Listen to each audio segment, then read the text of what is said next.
Oke, selamat pagi, selamat siang, atau selamat malam kepada dosen pengampu mata kuliah Sistem Informasi Geografis dan juga teman-teman sekalian yang menonton video ini. Jadi, pada kesempatan kali ini saya ingin menjelaskan tentang demo aplikasi ataupun project website Karana Longsor, yang dimana Karana Longsor ini merupakan sistem informasi geografis yang menampilkan tingkat rawannya terjadi longsor di daerah Tanah Karo, sekitar Brastagi ataupun KPJAD. Jadi pertama-tama saya akan menjelaskan mengenai uh, secara singkat mengenai programnya. Saya menggunakan React.js, framework React.js dengan menggunakan bahasa JavaScript. Lalu ada database-nya, saya menggunakan Supabase. Di sini ada beberapa tabel yang penting. Yang pertama itu ada kategorinya. Yang pertama itu rawan tinggi dan rawan sedang. Kenapa kategori yang saya gunakan hanya dua? Karena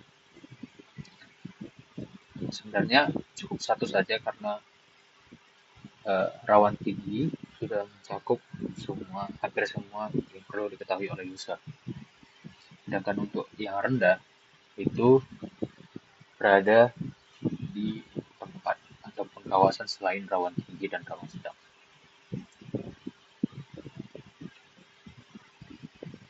Ini adalah tabel untuk menggabungkan antara longitude dan latitude-nya. Lalu di sini adapun ID dari titik yang tersedia, baru ini DN, longitude-nya, latitude, nilai NDVI. Nilai NDVI itu adalah nilai vegetasi yang merepresentasikan seberapa banyak kawasan hijau ataupun dalam kawasan itu yang ditanami pohon. Untuk slope itu adalah data yang menunjukkan kemiringan dari suatu tanah ataupun suatu dataran, atau bisa juga disebut lereng. Demikian juga sama untuk data tingkat sedang. Kita langsung lanjut saja ke bagian aplikasinya yang sudah saya posting ataupun deploy. Jadi di sini yang titik berwarna merah itu menggambarkan atau merepresentasikan tingkat rawan yang tinggi. Tapi sebelum masuk lebih dalam, kita akan masuk ke bagian beranda dulu. Jadi di sini ada beberapa informasi seperti penjelasan NDVI, kemiringan lereng dan zona kerentanan, tiga tingkat zona bahaya, zona rendah, zona menengah, dan zona tinggi. Zona tinggi warna merah, zona menengah warna kuning, dan zona rendah berwarna hijau. Tapi untuk menghemat database, zona rendah ataupun zona hijau ini dianggap sebagai selain dari zona menengah dan zona tinggi. Ini ada tentang proyeknya, latar belakangnya bisa dibaca, analisis parameter, dan kemiringan lereng. Ada beberapa di sini, karena kalau misalnya kita melihat dari database-nya, ini kita tahu bahwa kalau 0,4 itu termasuk apa, 0,4 itu termasuk vegetasi sedang, dia masuk ke tingkat sedang, dan slope-nya berada di 22, dia berada di tingkat sedang juga. Dan begitu juga untuk yang tinggi,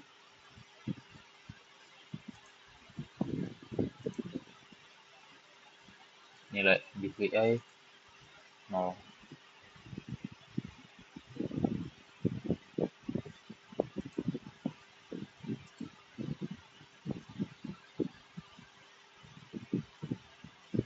Di sini tingkat DPI-nya tinggi, tapi yang perlu kita waspadai adalah slope-nya yang dimana itu di atas 50% ataupun bisa dibilang sangat tinggi. Karena di sini kita bisa melihat itu 53 ke atas.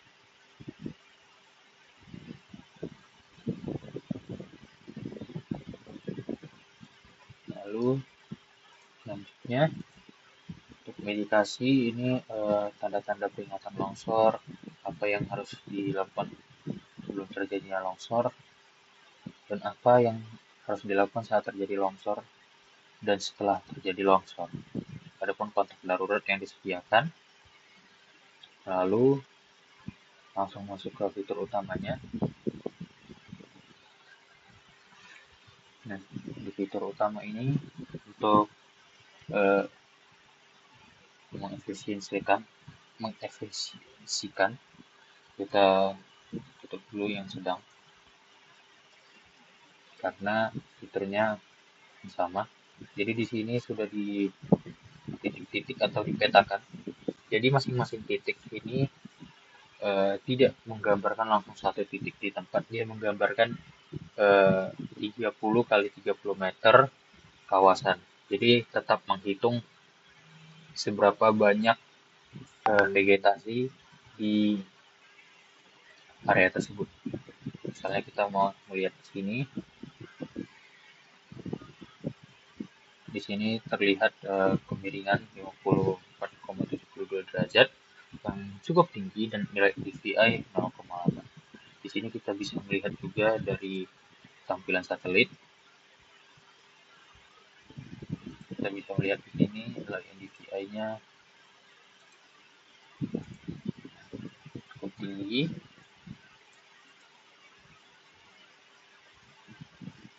Kalau kita lihat di sini sedikit berkurang.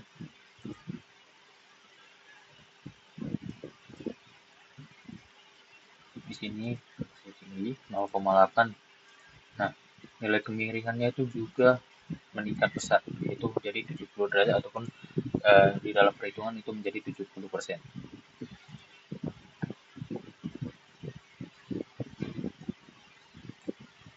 Di sini kita juga bisa memetakan lokasi kita.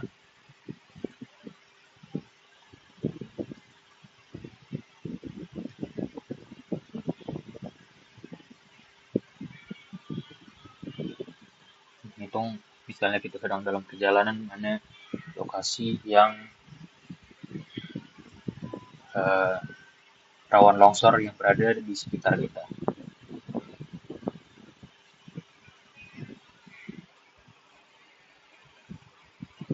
Dia memberikan list 10 titik terdekat dari kita. Jadi dia menggunakan poligon, lalu ada link-nya juga, dan tentu saja visualisasi spasial titik yang paling utama.